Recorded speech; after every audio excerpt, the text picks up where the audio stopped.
Generalmente la enfermedad coronaria comienza con lo que llamamos disfunción endotelial, de manera que el endotelio deja de cumplir su función de síntesis de sustancias vasoactivas y de servir de filtro para el tránsito de sustancias al espacio subendotelial y del espacio subendotelial al torrente sanguíneo, y al perder esa función de barrera penetran sustancias, por ejemplo el LDL colesterol, al espacio subendotelial. Eso es detectado y fagocitado por macrófagos que atraen a nuevos macrófagos desde el torrente sanguíneo y produce un fenómeno inflamatorio local. Los macrófagos cargados de lípidos que no son capaces de digerir y de LDL oxidado acaban liberando citoquinas que atrae a linfocitos y a nuevos macrófagos, que aumenta el grado de disfunción endotelial y poniendo en marcha lo que denominamos el desarrollo de la placa de ateroma. Esta inflamación crónica suele tener en la zona central un corazón de colesterol y de distintos ésteres de colesterol oxidado y demás, y alrededor pues una cápsula en la que tenemos distintas proporciones tanto de tejido fibroso y colágeno como de linfocitos, macrófagos y células musculares lisas y fibroblastos. De manera que si predomina el contenido lipídico e inflamatorio es una placa blanda, vulnerable, y si predomina el colágeno y el tejido de cicatrización denominamos una placa estable. Fenómenos de trombosis no oclusiva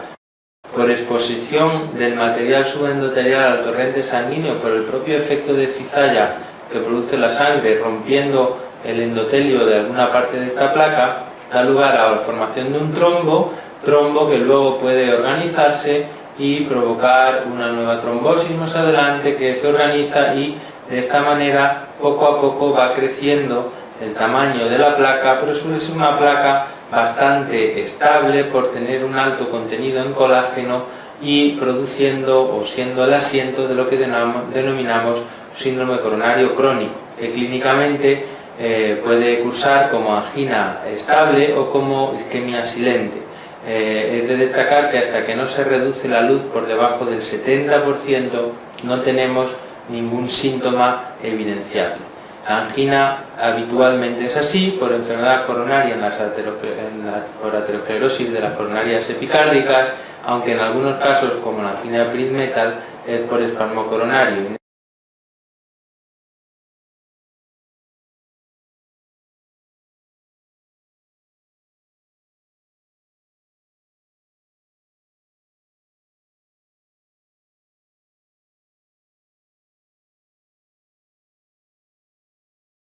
En este caso, los episodios de dolor suelen ser nocturnos y en reposo, a diferencia de la angina tradicional que se produce con enfermedad coronaria epicárdica normal por aterosclerosis, en la que los episodios de dolor suelen desencadenarse solo con el frío, el ejercicio o el estrés emocional.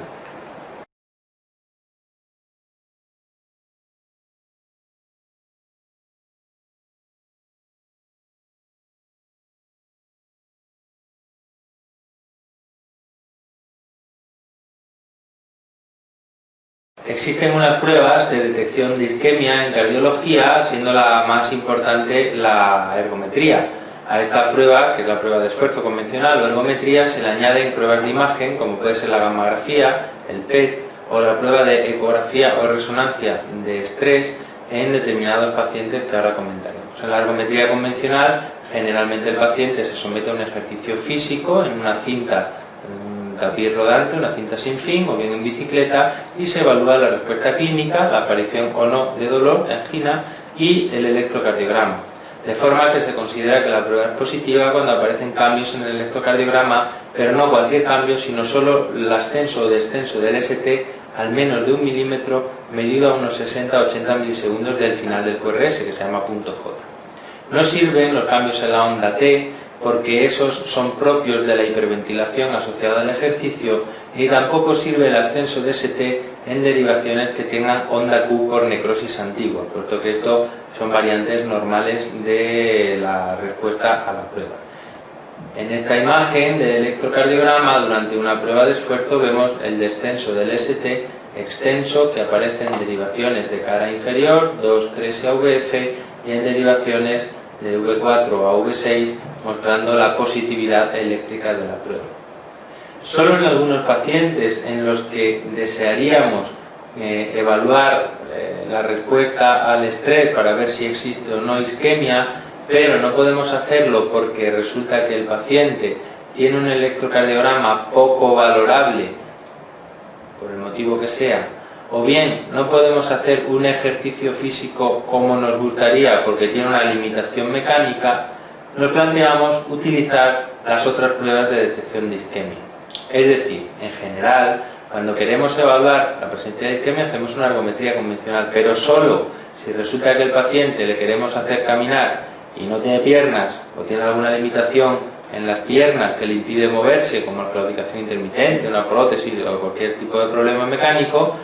hacemos un estrés diferente del estrés físico, que sería el estrés farmacológico. Para eso usamos dobutamina, inotropo y cronotropo positivo, o dipiridamol, que produce un robo coronario, como ya hemos explicado. Y estos fármacos evidencian isquemia si existe en el paciente. Son el equivalente a hacer ejercicio físico sin hacer ejercicio físico.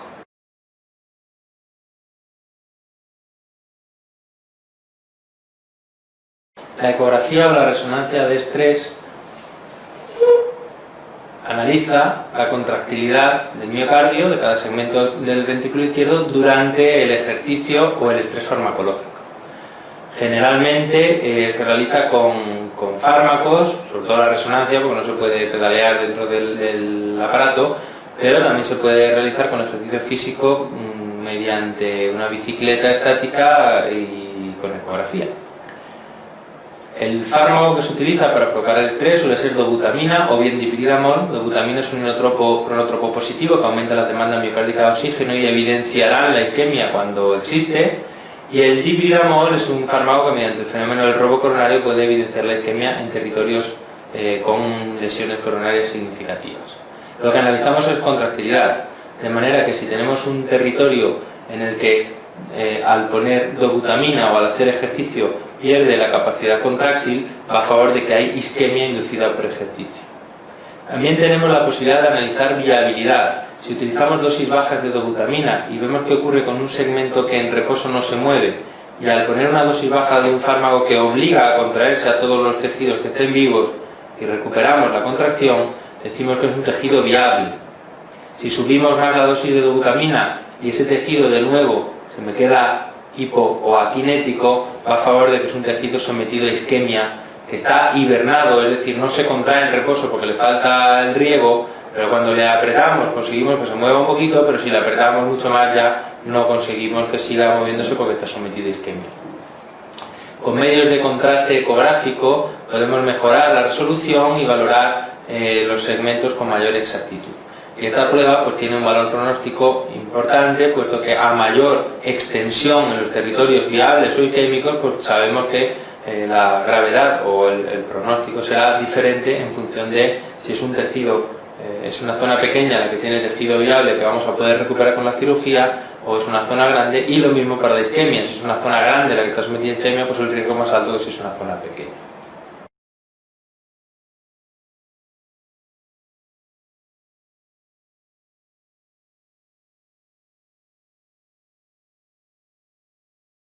La gammagrafía isotópica en el fondo analiza también una imagen cardíaca tras un ejercicio físico o un estrés farmacológico. Lo que ocurre es que aquí la imagen se obtiene mediante el empleo de trazadores, radiotrazadores y el análisis con una gamma cámara. Los que más se utilizan son el talio y el tecnecio, el MIBI, de forma que, para recordarlo fácilmente, el talio se comporta como el potasio dentro del corazón, y aquellas células que estén vivas y que por tanto tengan ATP y su bomba sodio-potasio ATPasa funcionante van a captar talio en lugar de potasio. Por lo tanto, las zonas que captan talio son zonas que están sanas y bien perfundidas. Si tenemos una zona fría que no capta el talio en reposo ni tampoco en ejercicio, pues es una zona que está muerta, las células ahí están completamente inertes. Sin embargo, cuando tenemos una zona que en reposo es normal su captación y con el ejercicio provocamos que no capte correctamente, es decir, una zona fría reversible porque con reposo vuelve a captar el radiotrazador, podemos decir que estamos ante una zona de isquemia. El tecnecio funciona por un mecanismo diferente, pero a efectos clínicos es igual y la interpretación es igual. Una zona que capta en reposo y que capta en esfuerzo es una zona sana. Una zona que capta en reposo pero no capta con el esfuerzo es una zona isquémica, y una zona que no capta en ningún momento es una zona de necrosis. También la posibilidad de sincronizar la adquisición de las imágenes con la gamma cámara con el latido cardíaco nos permite evaluar la contractilidad de los segmentos, con lo cual da información más exacta con el tecnecio de lo que generalmente se conseguía con el talio, puesto que la energía que emite el fotón de tecnecio es mayor que la del fotón del talio. Otras, como el pirofosfato y el tecnecio, hoy día ya no se utilizan en la práctica, y estas pruebas también tienen un valor pronóstico significativo, puesto que a mayor extensión de los territorios isquémicos o necróticos, más es el riesgo que presentan los pacientes.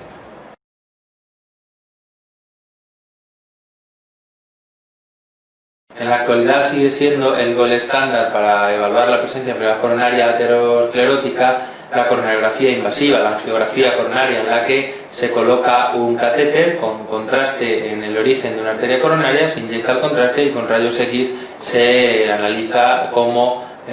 rellena el interior de estos vasos. Se considera que una lesión es significativa cuando ocluye al menos el 70% de la luz, salvo en el tronco coronario principal izquierdo, que con el 50% es suficiente. Y se llama una lesión grave o severa cuando ocluye más del 90% de la luz. Hay veces que hay lesiones que están en el límite de la severidad, en torno al 70%, y sobre la marcha en el laboratorio de hemodinámica hay que tomar la decisión de si considerarla severa o no para proceder o no a un procedimiento intervencionista para solucionar esa obstrucción, y para eso hay algunas técnicas como la ecografía intracoronaria y el análisis del área luminal mínima en la zona de la lesión, o técnicas más fisiológicas como el análisis de guía de presión, de la caída de presión más allá de la obstrucción, que pueden permitirnos solucionar estas dudas que aparecen en algunos casos.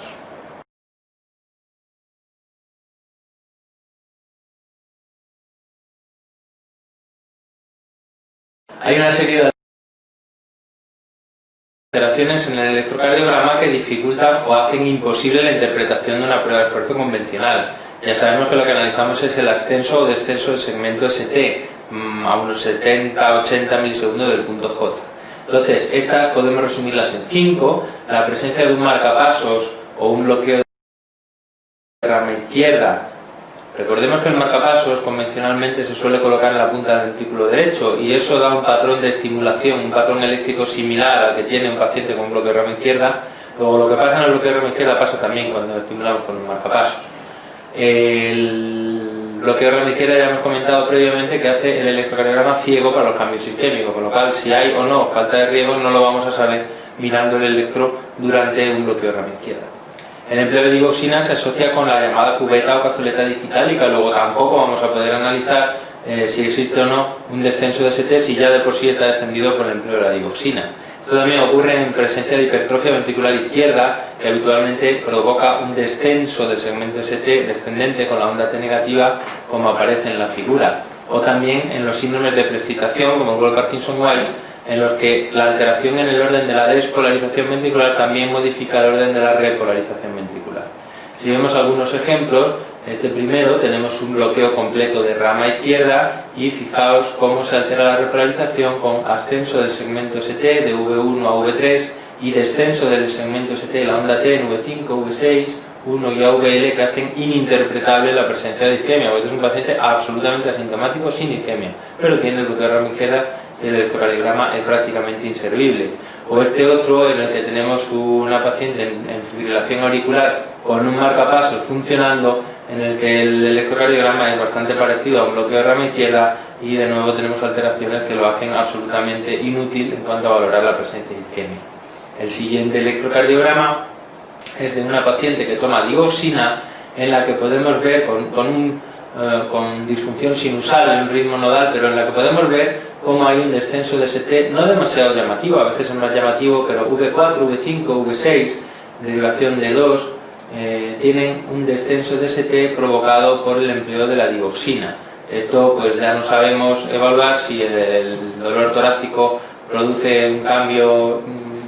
el descenso de ST, pues no vamos a poder interpretarlo correctamente, puesto que ya basalmente, como vemos, tiene un descenso de ST significativo. O este otro es un paciente con hipertrofia ventricular izquierda de origen hipertensivo, en el que fijaos como en las derivaciones de cara lateral, V5, V6, 1, VL, incluso en derivación de 2, tenemos descenso de ST con onda T negativa provocado por la hipertrofia, que no nos va a permitir evaluar si hay cambios adicionales significativos o no, y va a dificultar su interpretación. O este otro, que es un paciente con Wolff-Parkinson-White, en el que la preexcitación altera tanto la despolarización como la repolarización. Si nos fijamos en derivación 2, 3, AVF, V5 y V6, qué descenso de ST tan llamativo, y realmente no podemos evaluar si existe o no isquemia asociada a esta situación.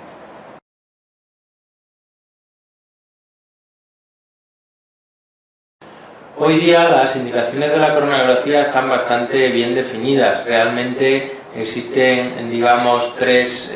circunstancias coronarias en las que hay que realizar la prueba, como son la presencia de angina estable con mala clase funcional a pesar del tratamiento médico correcto. Hay que intentar mejorar los síntomas al paciente. También está indicada en caso de datos de mal pronóstico en el resto de pruebas de evaluación de isquemia que hemos visto, en la prueba de esfuerzo, la mamografía, la eco de estrés con dobutamina. Pues el dato de mal pronóstico estaría indicada la coronariografía también, con vista a saber si podemos mejorar ese pronóstico mediante un procedimiento de revascularización. En el síndrome coronario agudo sin ascenso de ST, cuando el riesgo es medio o es alto, o si las pruebas dan positivas en los de riesgo bajo, es recomendable también la realización de la prueba de la coronariografía. De hecho, hay algunos estudios en marcha para ver si es razonable hacerla en todos los casos, en todos los pacientes. Aquellos pacientes que son supervivientes a un episodio de muerte súbita, siempre que no tengamos clara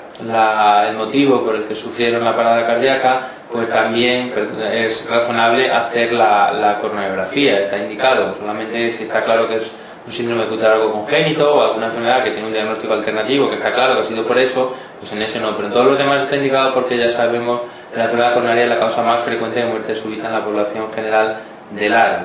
Y luego hay tres situaciones, como es en el preoperatorio de valvulopatías, cuando hay cierto riesgo de enfermedad coronaria, o en la evaluación para descartar la enfermedad coronaria como causante de una miocardiopatía dilatada, o bien en los pacientes en los que es necesario descartar que un dolor torácico sea coronario con la mayor seguridad posible. Estos tres son tres grupos de pacientes en los que hasta ahora era indicación de coronariografía invasiva, pero hoy día probablemente se puede hacer invasiva o bien mediante una coronariografía no invasiva con un escáner de alta resolución. Esto es algo que está en estudio, pero probablemente es uno de los campos de evolución de esta técnica. Por último, en el contexto del infarto agudo de miocardio, se recomienda la coronariografía probablemente en la inmensa mayoría de los pacientes, y en caso evidentemente de que exista isquemia recurrente o recidivante, insuficiencia cardíaca, disfunción ventricular, si se decide intentar revascularizar la arteria, reperfundir la arteria responsable del infarto mediante un procedimiento de cateterismo agudo, una angioplastia primaria, en caso de que hayamos hecho fibrinolisis y esta no haya sido eficaz, en caso de complicaciones mecánicas que requieran una intervención, o que a pesar de haber hecho todo correctamente, el paciente se realiza la de evaluación pronóstica y aparece isquemia residual. Pues todos estos son pacientes que son candidatos a realizarse una coronariografía invasiva.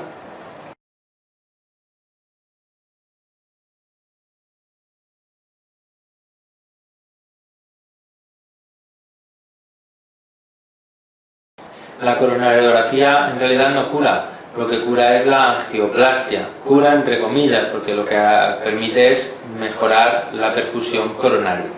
Entonces, ¿para qué hacemos la coronariografía? Pues la hacemos para ver si el paciente se puede revascularizar o no. ¿Cuándo está indicado revascularizar? Pues muy sencillo, siempre que el paciente tenga datos de mal pronóstico y exista algún tejido viable que podamos arreglar con una anatomía subsidiaria de arreglarse, pues hay que hacerlo. Y se hace mediante angioplastia o mediante cirugía de bypass. ¿Cuál es la técnica que debemos elegir? Pues en general, en la actualidad, estas son técnicas que no compiten. Hace muchos años había cierta competición entre ellas para ver cuál era mejor en distintos contextos, pero probablemente hoy día esto conviene más verlo como técnicas que son complementarias y no competitivas entre sí. En general, se sabe que la cirugía es un procedimiento mucho más resolutivo y definitivo que la angioplastia, especialmente si utilizamos bypass o puentes de arteria mamaria, puesto que los puentes de vena safena, que también se utilizan, a los 10 años, la mitad o más, tienen problemas significativos. La angioplastia es un procedimiento que ofrece la principal ventaja, es que es menos agresivo, tiene menos morbimortalidad asociada aguda que una cirugía de revascularización coronaria abierta. El problema es que la angioplastia es menos resolutiva, es más frecuente la reestenosis y que aparezcan problemas en el futuro. Por eso hoy día, aunque esto es completamente variable en función del paciente, puesto que hay casos que debería hacerse una cosa y se realiza la contraria y no estamos incurriendo en ningún error, sino que es razonable probarlo pues, por las características individuales del paciente, pues en caso de que la enfermedad afecte al tronco principal izquierdo o afecta a los 3 vasos principales, especialmente en presencia de disfunción ventricular o diabetes, probablemente estos pacientes siguen siendo preferible una intervención de revascularización quirúrgica mediante la realización de bypass, preferentemente bypass arteriales. Mientras que si la enfermedad solamente afecta a 1 o 2 vasos, o es una enfermedad que afecta a puentes de bypasses de cirugía previa, pues sea preferible la angioplastia. No obstante, insisto en que con los nuevos stents liberadores de fármacos que han disminuido enormemente el riesgo de reestenosis, cada vez hay más pacientes con enfermedad de tronco, enfermedad de 3 vasos o enfermedad de 2 vasos, cuando uno de ellos es la descendiente anterior, a los que se les realiza una angioplastia coronaria transluminal percutánea, es decir, una angioplastia, y se realiza la cirugía solamente en caso de problemas reestenosis